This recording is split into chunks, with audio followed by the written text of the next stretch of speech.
আসসালামু আলাইকুম এভরিওয়ান, আশা করি আপনারা সব ভালো আছেন। আর আজকে আমি আছি, আপনারা অনেকে জানেন যে সিলেটের মধ্যে আমি বর্তমানে আছি। তো সিলেটের অনেক ইলা বিভিন্ন জায়গা আছে যেগুলো আমরা এর আগে কোনোদিন দেখছি না, আর বিশেষ করে আমরা যারা ইন্ডিয়ান বা আসামর আছি আমরা দেখছি না। তো কিছু কিছু মানুষে দেখছেন। তো যাই হোক, আজকে আমি বাইরে হয়ে গেলাম আপনারা দেখানির লাগিয়া। প্রথমেই আমি আইলাম বুরহানুদ্দিন, তাই সিলেটের মানে সর্বপ্রথম একজন মুসলিম আসলা 360 আউলিয়ার লগর তাই নাসলা। তো তান যে মাজার যেটা আছে, তো এটা আমরা আপনারা দেখতে পারা ভিডিওর মধ্যে। তো এই কারণে আইলাম, আইয়া আপনারা এই মাজার শরীফটা যেটা আছে এটা আমরা দেখাইলাম। দেখানোর পরে আমরা ভাবলাম যে নেক্সট মানে আমরা যাইমু সুন্দরসার মাজারও দেখতে পারা আপনারা। সুন্দরসার মাজার মানে গেট থেকে প্রায় 4 কিলোমিটার ভিতরে কিন্তু তার রোজা যেটা আছে। সুন্দরসার রোজাটা হইল গিয়া একটা টিলার উপরে, মানে টিলার উপরে, মানে পাহাড়ের উপরে কিন্তু রোজাটা আমরা দেখতে পারা। আমরা কিন্তু আইছি এই রোজার এখানে। তো আমার লগে টোটাল আসলাম মানুষ 5 জন। তো 5 জনের মধ্যে আমি একমাত্র আসলাম যে ইন্ডিয়ান মানুষ, আর 4 জন আসিল তারা ওখানে লোকাল মানুষ ছিল। তো তারা আমার ঘুরাইয়া দেখাই, তারা যে আমার কারণে অতটুকু কষ্ট করা, তারা ধন্যবাদ জানাই। আর আমি তো অনেক আজকে দিন পুরা দিনটাই মানে আমার কারণে তারা ওয়েস্ট করছে আর কি। মানে কোনো কাজ কাম না করি আমার শুধু ঘুরাইবার লাগে বা দেখাইবার লাগে মানে লইয়া বাইরেছেন। তারা অনেকগুলো জায়গাত আছে, সব ভিডিওর মাধ্যমে তুলিয়া ধরা সম্ভব নয় ভাই হল। আপনারা জানেন ভিডিও অনেক লম্বা হয়ে যাব, আপনারা খারাপ লাগবো, যার কারণে মানে পুরা ভিডিওটা দেখানো সম্ভব হয়েছে না। তো যাই হোক, আমি জিয়ারত করলাম। জিয়ারত করার পরে আমি এখানে দোয়া দুরুদ করলাম। দোয়া দুরুদ করিয়া মানে এখন হইল গিয়া মানে আমরা যেখানে এরপরে যেখানে যাইতাম ওখানে রওনা দিলাইতাম। তো আমার লগে যারা আসলা তারাও কিন্তু জিয়ারত করছে রোজা, এরপরে তারাও দোয়া দুরুদ করছে।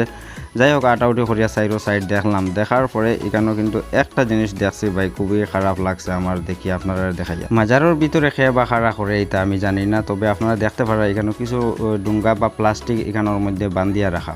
এগুলা কিতার লাগে একজন করে কতজনে বান্ধিছেন আপনারা চিন্তা করেন। এই জিনিসটা খুবই খারাপ লাগছে আমার এই জিনিসটা দেখে। তারপরে এখানেও দেখতে পারা রোজার যে আছে, ওই যে দেখতে পারেন আপনারা এখানেও দেখুন লক বা থালা আনিয়া মারি আসলে কয়েকটা বিভিন্ন ধরনের থালা আছে। তারপরে এখানে আবার প্লাস্টিক দিয়া বান্ধিয়া রাখা, তারপরে প্লাস্টিকের ভিতরে জলও আমি দেখছি।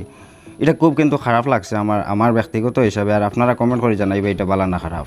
এরপরে আইলে আমরা শাহফরানোর মাজারও আপনারা দেখতে পারেন। আমরা সিঁড়ি উঠি, আর এটা হইল গিয়ে শাহফরানোর মাজারের মানে সিঁড়ি। তো সিঁড়িটা আমরা উঠি। এখানে একটা নিয়ম আছে কিন্তু, এখানে 1 নম্বর মাত হয়েছে কি আপনারা ক্যামেরা করতে দিতে না ভিতরে, মাজারের ভিতরে যাওয়ার পরে। 2 নম্বর কথা হয়েছে আপনি যেভাবে উঠবা সেম নামতে সময় আবার পিছন দিকে উল্টা দিকে নামতে হইব। গড়িয়ে আপনি মুখ সামনে দিয়ে নামতে পারতেন না, পিছন দিকে আবার নামতে হইব। তো যাই হোক, কেন নিয়ম এটা কেয়ার লাগে আমি জানি না, তবে আমি আর পারছি না মানে উল্টা দিকে যদি নামাত লাগে আর তো টিলার উপরে এই সিঁড়িত পড়ে যাইমু, যার কারণে আমি আমার জেলা উঠিছি ওলাও নামছি। আর এই কারণে আমরা কিছু ফটোও লই নিলাম, হইলাম ফটো উঠি যাই 3 জন মিলিয়া। তো ফটোও উঠলাম। ফটো উঠার পরে আমরা গেলাম রোজার মাজারের ভিতরে। তো মাজারের ভিতরে যাওয়ার পরেও মানে 2-1 সেকেন্ড ভিডিও করছি, করার পরে একজনে বাধা দিলাইছেন যে মানে তুমি আর ভিডিও করিও না, এখানে ভিডিও করার নিষেধ আছে। তো আমি আর কিতা কর্ম, যাই হোক যতটুকু ফার্সি সম্ভব হয়েছে লুকাইয়া ভিডিও করছি আর আপনারা দেখাইছি। আপনারা মাজারের উপরে থেকে দেখতে পারেন কতটুকু নিচে উপরে আছে, এটা নিচের দৃশ্যটা আপনারা আমি দেখাই। আর শাহফরানোর মাজারের ভিতরে ঢুকার পরেও আমি একটু চাইলাম যে আপনারা দেখানোর লাগিয়া একটু ক্যামেরা এদিকে দিয়ে ঘুরাই লাগলাম। তো বাধা দিলাইছেন। যাই হোক, বাধা দেওয়ার পরে আমি আমার বন্ধ করলেছি। বন্ধ করিয়া আমার যে জিয়ারত করলাম, জিয়ারত করার পরে এইখানেও আবার দোয়া দুরুদ করলাম। দোয়া দুরুদ করিয়াও আবার এখান থেকে কইলাম যাইতাম গেতে। আমার লগর কিছু আসলা 2-3 জন, তারা কিছু লেট হয়ে যায় মানে দোয়া করতে লম্বা দোয়া করতে। তো তারা লাগে ওয়েট করলাম আমি অনেকক্ষণ, আটাআটি করলাম সাইড আটাআটি করিয়া আবার আমরা রিটার্ন হয়ে গেলাম। ইনো দেখতে পারা দুমা উড়ে খালি, মানে এখানে খালি আগরবাতি জ্বালাইয়া তৈছেন মানুষে। আর আমরা ভুল করছি, কিচ্ছু আনছি না আমরা, কিন্তু আইছে নিচে আওয়ার পরে এখানেও কিন্তু অনেক মানুষ আছেন, মানে তারা বেছে আগরবাতি বা ভালো জল আর কিতাকিতি বেছেন। তারা আওয়ার পরে এখানে কইবা আপনারা জল লাগেনি, আগরবাতি লাগেনি, যেটা লাগে নিতে পারবা আপনারা। তো এখানে অনেকে আনিয়ে এখানে জ্বালায় বা দেয়, আর অনেক আছে আমার মতো যে আনেও না।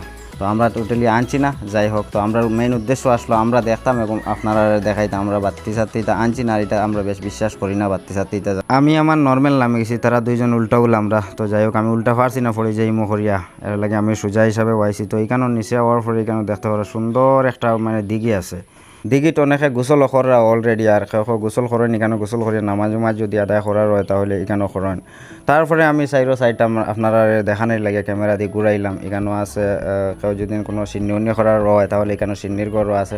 মানে অনেকে মানেন যে মানে শাহফরানোর রোজা দিয়ে মানে করতা সিন্নি করতা, তাহলে এখানে অনেক বড় বড় সিন্নিও হয়। ডালো মানুষের টাকা বান্ধিয়া দিয়ে কোন বট গাছ ও বট গাছ নি ও বাট গাছ হয় কের লাগি টাকা বান্ধে এটা মনের আশা বলে পুরো হইতো আমি একজনকে জিকাইলাম তোমার একটা মহিলার রাখি বলে এই টাকা যদি বান্ধিয়া দে তোমার মনের আশা পুরো হইব তখন যে একটিয়ে বেছে তারে কইলাম আচ্ছা এই গাছর কতখান শক্তি আছে হে তোমার আশা পুরা হয়ে দিব হ্যাঁ তুমি একটা জিন্দা গাছ রে তুমি আরো কষ্ট দিরা দুটো বালা জিনিস কথা বুঝছো হয় তখন আর মাতর তো ভাবে দিতে পারছে না তখন তারে কইলাম গিয়া আরো জনে যে তুমি কইরাই কাম তুমি চাইলে আল্লাহর গেছে চাইতে আপনি ওইজন মানে এটারে আপনি মত দেননি যে মানে গাছ টাকা বান্ধা এটা এটা ঠিক নাই এগু ঠিক নাই এগু শিরিক কাজ সিরিক এটা আমরা সিলেটের বদনাম আরো আপনার বাড়ি কোন জায়গা আমার বাড়িও সিলেট সিলেট আপনি বেজা নাই এখানে এই সব সময় আমি প্রতি সপ্তাহ এটা তো সিরিক আসলে ঠিক আছে টাকা টুকা বান্ধাই ঠিক নাই এগু বাইরা ডিস্ট্রিক্টর মাইসা এইগুলা পয়সা খাওয়ার লাগি এইসব করে রাখি নিদান্দা করে রাখি মা তো এই বাইর কথা শুনি আপনারা শেষে একমত এই বাইর লগে আপনারা কমেন্ট করিয়া জানাইবা আমিও আমার হিসাবে এই বাইয়ে যে কথাগুলো কইছেন এগুলো 100% ভালো কথা কইছে বা আমার পছন্দ হয়েছে আপনারা কমেন্ট করে জানাইবা আপনার ব্যক্তিগত হিসাবে কীরকম লাগছে এই বাইয়ের কথা পরবর্তীতে আমরা দিঘির ফারো উবাইলাম একটু ঘুরাঘুরি করিয়া পরে কইলাম একটু ছবি টবি লইলাই তো ছবি টবি নিজে উঠলাম ছবি টবি উঠার পরে পরবর্তীতে কইলাম যে যখন খুব বেশি বুক লাগছে একটা রেস্টুরেন্টও গেলাম খুব বাম্পার একটা রেস্টুরেন্টও তো যাই হোক রেস্টুরেন্টের নাম আসলো সাফরান রেস্টুরেন্টও আমরা ঢুকলাম অনেক ভালো ভালো খাবার এখানে পাওয়া যায় এখানে ওঠার পরে আমরা খুব ভালো মন্দ খাইছি অনেক টাকা বাম্পার বিলও হয়েছে মানুষ আসলাম আমরা 5 জন তো খুব কিতা দিয়ে খাইছি এখানে আর কইয়ার না আপনারা যেটা দিয়েও খাই কিন্তু বালা একটা খানে খাইছি এখানে খুব ভালো লাগছে পছন্দ মতো খাবারও মিলছে খাওয়াত বসলাম 5 জন এন হেনরে ঠেলাইন কইন তুমি কিতা দিয়ে খাইতা হেন হেনরে জিগান তুমি কিতা দিয়ে খাইতা তো যাই হোক যার যারই পছন্দ মতো খাবার আনা হয়েছে আনিয়া আমরা খাইছিও ভালো লাগছে খুবই টেস্ট হয়েছে যে যেটা দিয়ে খাইছেন সারাই সুনাম করছেন কেউ বদনাম করছেন না পরবর্তীতে আমরা সারা খানি ধীরে ধীরে শেষ হয়ে গেল শেষ হওয়ার পরে এখন বিল দেওয়ার ফলা আমার আসিল কেনারও আসিল আমার বাগনা সম্পর্ক একজন বাগনা কইলা আমি বিল দিলাই মামা আপনারা টেনশন করবেন তো বিলুল দেওয়া হইলো বিলুল দেওয়ার পরে শেষ আজকের মতো ব্লগটাও অনও শেষ করলাম আপনারা নেক্সট দেখা হইব আপনার লগে নেক্সটে কোনো অন্য একটা নতুন ব্লগের মধ্যে আপনারা লাইক কমেন্ট এবং শেয়ার করবা আল্লাহ হাফিজ।